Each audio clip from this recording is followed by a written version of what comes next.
Kalian ini kalau mau keluar, keluar saja bareng, kita bubar. Kalau mau dilanjutkan silakan di dalam. Kalau mau keluar kita bubar bareng-bareng. Setuju? Terus kalian tuh dikasih acara gratis, nggak menghormati saya. Kalian tuh dikasih acara gratis, nggak menghormati saya. Saya mau dikasih gratis saja teman-teman. Ceramah modelan si Miftah ini, wallahi ya, kalau boleh saya ya berkata mungkin berlebihan menurut kalian, saya mengharamkan kaki saya untuk nginjak majelis-majelis modelan seperti ini. Nggak pernah kebayang di kepala saya. Bagaimana kita yang ahli sunnah wal jamaah ini mensekolahkan anak ke pondok-pondoknya salafi? Hukumnya haram. Hukumnya haram. Hukumnya haram.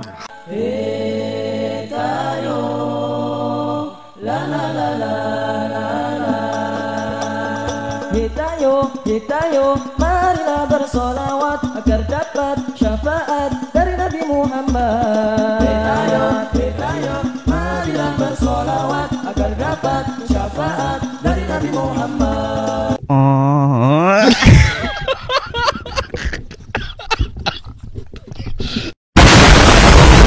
Assalamualaikum warahmatullahi wabarakatuh. Kita akan reaction lagi beberapa sutat-sutat sanjungan kaum Aswaja. Ada sutat Miftah di sini, kemudian sutat Gus Baha, ya, sutat Gus lagi, kemudian sutat Idrus Ramli. Mungkin ada yang marah karena saya menyebut Gus Baha dengan sutat sanjungan kaum Aswaja. Ya, kalian harus koreksi diri dulu. Ya, kalian pun menyebut semua ustadz-ustadz kami yang ada di Salafi dengan sebutan sutat sanjungan kaum Aswaja. Lalu salah saya di mana? Ya, jangan keberatan dong, harus fair ya, harus adil, jangan mau menang sendiri ya. Toib. Kita simak ini video yang pertama teman-teman dari Sutat Miftah yang ketika sedang ceramah, belum selesai ceramah teman-teman, ini para jamaahnya ini sudah membubarkan diri. Akhirnya ngomel-ngomel teman-teman sampai ya mengancam para jamaahnya. Kalau mental kalian mental kiri seperti ini, maka saya jamin kalian gak bakalan sukses katanya teman-teman. Kemudian sok membanggakan diri, ya pernah diundang oleh Pak Jokowi, dibayar, didengarkan lagi. Lah kalian dikasih gratis ceramah seperti ini, kok malah ya bubar ya. Saya merasa nggak dihargai katanya. Baik, kita simak video si Miftah teman-teman. Kalian ini kalau mau keluar, keluar saja bareng, kita bubar. Kalau mau dilanjutkan silakan di dalam. Kalau mau keluar kita bubar bareng-bareng. Setuju?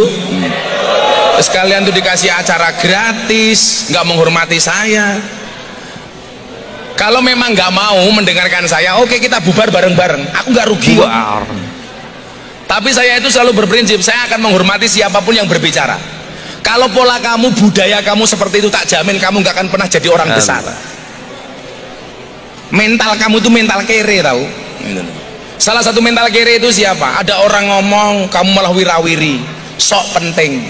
Makanya saya bilang, percaya diri itu penting, tapi sadar diri jauh lebih penting. Saya itu tersinggung Pak, kalau kita ngomong begini. Saya ngomong sama pejabat, sama Pak Jokowi didengarkan, saya diundang dibayar mahal. Saya datang ke sini gratis, kamu malah wira. Ini sutat sanjungan kaum Aswaja teman-teman, protes, tersinggung katanya. Gara-gara jamaahnya ini sudah membubarkan diri, padahal dia sedang ceramah, belum selesai teman-teman. Saya mau dikasih gratis saja teman-teman. Ceramah modelan si Miftah ini, wallahi ya, kalau boleh saya ya berkata mungkin berlebihan menurut kalian, saya mengharamkan kaki saya untuk nginjak majelis-majelis modelan seperti ini. Nggak pernah kebayang di kepala saya. Saya yang biasa hadir di majelis ustadz-ustadz kita, ya ustadz-ustadz Salafi lulusan Madinah, tiba-tiba nih saya membayangkan saya hadir di majelis modelan si Miftah ini, yang omongannya kadang cabul teman-teman, kasar, yang menggoblok-goblokkan orang ya, omongannya itu ya. Dan ini yang menjadi keheranan kita teman-teman, kok bisa NU memfasilitasi model-modelan seperti ini? Ini fakta loh ya, mau dibantah oleh orang NU seperti apapun, ini fakta. Ya, yang modelan-modelan seperti ini ada di NU, ada yang Weldo, ya, ada Mama Gufron, ya meskipun nggak semua, ya ustadznya, kiainya seperti itu di NU. Akan tetapi yang seperti itu ada di NU, jadi nggak bisa dibantah teman-teman. Bahkan ada seorang pembawa acara, teman-teman, di salah satu acara di Metro TV, Kick Andy kalau tidak salah, terang-terangan mengatakan kepada si Miftah ini, saya ragu ini, apakah Anda ini benar seorang kiai, benar seorang ustadz ya. Dari cara penampilan Anda saja modelannya seperti ini. Lebih-lebih sering keluar masuk ke klub-klub malam. Coba kita simak teman-teman videonya seperti apa. Jadi pekerjaan Anda ini apa sebenarnya? Kita nggak punya pekerjaan karena bagi saya dakwah itu bukan profesi, tapi karena saya punya pesantren, orang manggil saya ustadz, manggil saya kiai. Walaupun saya lebih nyaman Tunggu. Dakwah itu bukan pekerjaan. Saya mengatakan dakwah itu bukan profesi, tapi apapun profesinya harus berdakwah. Oke. Kemudian Anda punya pondok Saya pesantren. punya pondok pesantren, gara-gara saya punya pesantren dipanggil kiai. Gini. Anda mau meyakinkan saya bahwa Anda kiai? Saya tidak gampang diyakinkan, apalagi dengan penampilan seperti ini. Penonton juga pasti yakin, mana mungkin kiai tampilannya seperti ini. Karena saya termasuk dia yang berbodi atletis tapi hati teletabis. Artinya senang berpelukan. Berpelukan dengan para pendosa. Oke. Jadi ini serius ini. Jadi Anda biasa dipanggil Gus Miftah. Ya. Pekerjaan Pekerjaan yang ngurusin santri. ngurusin santri. Jadi Anda benar-benar punya pondok pesantren. Saya alhamdulillah ada pesantren dengan 200 santri, semuanya free. Ya. Semuanya free dari berbagai latar belakang. Zaman sekarang orang dengan tampilan-tampilan seperti Anda ini harus diuji dulu bahwa apakah benar, Harus dibuktikan. harus dibuktikan. Nah, apalagi saya dengar nih, Anda sering keluyuran ke tempat-tempat hiburan, Ya. ke klub-klub malam. Bagaimana mungkin kalau Anda kiai, Anda punya pesantren, kemudian Anda justru lebih sering berada di klub-klub malam, di tempat-tempat yang tidak layak lah. Telak banget teman-teman apa yang dikatakan oleh presenter ini. Benar teman-teman. Ya dari segi tampilannya saja teman-teman. Masa iya kiai modelan seperti ini? Dan kita ini bertanya-tanya teman-teman ya. Modelan seperti Miftah ini kok punya pondok pesantren, punya santri. Emang apa yang diajarkan di pesantrennya teman-teman? Ya Allah. Dan jangankan modelan Miftah ini teman-teman yang jelas nggak punya ilmu, nggak ada kapasitas ya. Bagi saya pribadi Idrus Romli saja. Kemudian Gus Baha bagi saya teman-teman sangat-sangat aneh. Ya kok bisa dikatakan sebagai orang yang begitu luar biasa alimnya teman-teman. Ya masa iya ada orang alim tapi seperti Gus Baha ini cerita halunya luar biasa. Coba contoh video ini. Ada seorang wali yang sudah meninggal dunia, tiba-tiba teman-teman ya jenazahnya ini bangun lagi. Kemudian dia memandikan jenazahnya sendiri. Coba, masa ada orang alim cerita halu luar biasa seperti ini, teman-teman? Ya, wong Nabi kita Nabi Muhammad meninggal dunia, jenazahnya dimandikan oleh siapa?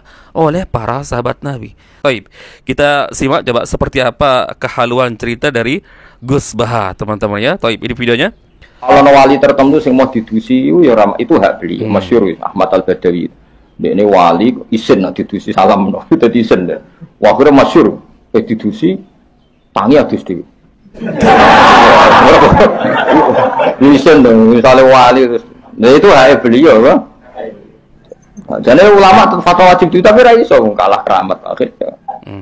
Wali sudah meninggal dunia tapi karena merasa malu teman-teman, tiba-tiba dia tangi ya, bangun lagi kemudian dia memandikan jenazahnya sendiri. Ya, coba perhatikan, jamaahnya Gus Baha saja tertawa teman-teman. Ya, itu secara fitrah teman-teman. Tertawanya para jamaahnya itu ya menolak ya cerita-cerita bohong, cerita-cerita halus seperti itu. Akan tetapi teman-teman kalau sering-sering diulang cerita-cerita seperti ini ya lama-lama melekat ya, dipercayai sebagai cerita kebenaran teman-teman. Dan bahkan beliau ini juga pernah cerita ada wali yang bisa hatam baca Al-Quran dalam satu hari itu 369.000 kali katanya. Bukan 369 kali, tapi 369.000 kali. Ini cerita apa teman-teman? Ya, ini yang membuat saya aneh. Kok bisa seperti Gus Baha ya dikatakan orang yang begitu alim di NU teman-teman. Sedangkan ceritanya seperti ini. Mohon maaf sekali lagi ya, bagi saya pribadi mau sealim apapun orang itu, sejago apapun fikihnya teman-teman, asalkan dia mengoleksi cerita-cerita bohong, dusta seperti ini, bagi saya langsung jeblok. Ini pribadi saya, terserah mau setuju atau tidak teman-teman ya. Taib, kita simak ini yang terakhir teman-teman dari Sutat Idrus Ramli. Apalagi ini teman-teman, ya pendendamnya luar biasa dengan Salafi. Apalagi setelah dulu pernah debat dengan Ustadz Firanda dan Ustadz Zainal Abidin, dan di situ dibongkar teman-teman kedustaannya. Dari situ ya di mana-mana dia ceramah teman-teman selalu ya kayaknya masih pendendam gitu, teriak-teriak Wahabi, menjelek-jelekkan Wahabi, sampai dia mencaci maki dengan sebutan Wahabi itu seperti kotoran onta dengan Syiah ya. Jadi kalau kotoran onta itu dibelah menjadi dua, nggak ada yang baik ya. Artinya Wahabi dan Syiah itu sama-sama jelek. Bahkan dia pernah menyebut Wahabi itu setan alas, Wahabi itu ya hantu air. Bahkan dia mengatakan kalian membaca wirid dan mencaci maki Wahabi itu jauh lebih besar pahalanya, yaitu mencaci maki Wahabi dibandingkan dengan wirid, katanya teman-teman. La ilaha illallah. Ini coba kita simak videonya teman-teman. Ketika ditanya oleh jamaahnya apa hukumnya menyekolahkan anak-anak kita di sekolahnya Wahabi, langsung dia jawab haram, katanya teman-teman. Ini jawaban apa teman-teman? Ini jawaban dari orang yang dendam teman-teman. Haram dari mana? Terus yang halal kita masukkan sekolah anak kita di ya pondok NU begitu, yang banyak kasus pencabulan kiai-kiainya begitu. Coba kita simak videonya teman-teman. Bagaimana kita yang ahli sunnah wal jamaah ini mensekolahkan anak ke pondok-pondoknya Salafi? Hukumnya haram. Haram. Gak boleh. Pertegas lagi ya.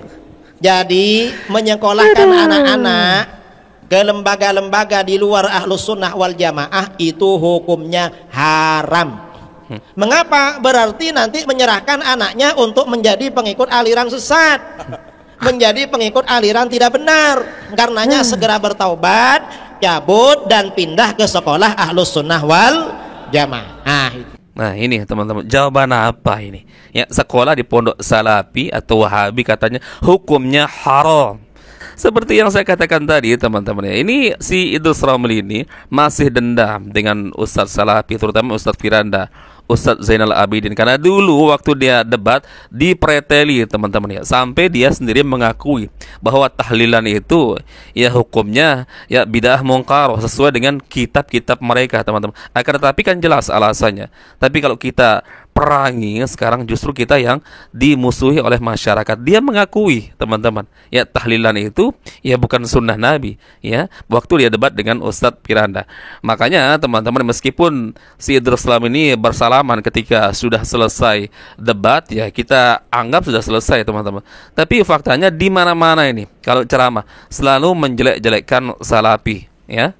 Bahkan ya yang tadi ini buktinya teman, saking nggak punya hujah teman-teman, dan ini menjadi bantahan yang katanya kiai-kiai Aswaja itu paling jago berdalil, paling jago baca kitab, paling jago berhujah. Nah ini mana hujahnya? Kok bisa sekolah di pondok Salafi menjadi haram, terus yang halal itu di pondok pesantren Aswaja gitu, yang mohon maaf ya, kita sama-sama tahu kasus pencabulan oleh para kiai itu banyak terjadi di pondok-pondok Aswaja. Jangan main-main. Saya bisa bantah kalian, sok-sok berani mengatakan haram ya. Saya bantah kalian, nanti kalian malu. Kalau saya misalkan nantilah mungkin saya buat video khusus teman-teman ya, kita koleksi kasus-kasus pencabulan santriwati yang terjadi di pondok-pondok Aswaja ya. Terus halal gitu menurut kalian kalau sekolah di sana? Kalau saya mau buat hukum sendiri ya gampang juga saya teman-teman. Kalau hanya membalas Idrus Salam ini dengan hawa nafsu ya saya katakan saja ya, jangan masukkan anak-anak kalian sekolah di pondok pesantren Aswaja, haram. Ya terutama nanti anak-anak kalian yang perempuan bisa dihamili oleh kiainya. Mau kalian saya sebut begitu? Ya, kalau hanya sekedar hawa nafsu membalas Idrus Salam ini. Tapi saya nggak begitu teman-teman. Saya orangnya objektif teman-teman. Nggak semua di pondok NU seperti itu. Itu oknum teman-teman. Akan tetapi yang modelan seperti itu memang banyak terjadi di Aswaja, di NU. Jadi jangan macam-macam ya. Ya seperti itulah teman-teman kualitas dari sutat-sutat sanjungan kaum Aswaja. Ya terutama si Idrus Romli ini yang nggak move on dari kekalahannya dulu debat dengan Ustadz Salafi ya. Taib teman-teman, mungkin itu yang bisa kita share di video kali ini. Semoga ada manfaatnya. Insya Allah kita bertemu lagi di video berikutnya. Salam moral, salam akal sehat. Barakallahu fikum. Assalamualaikum warahmatullahi wabarakatuh. Jangan marah ya, saya sebut sutat-sutat kalian dengan sutat-sutat sanjungan Aswaja.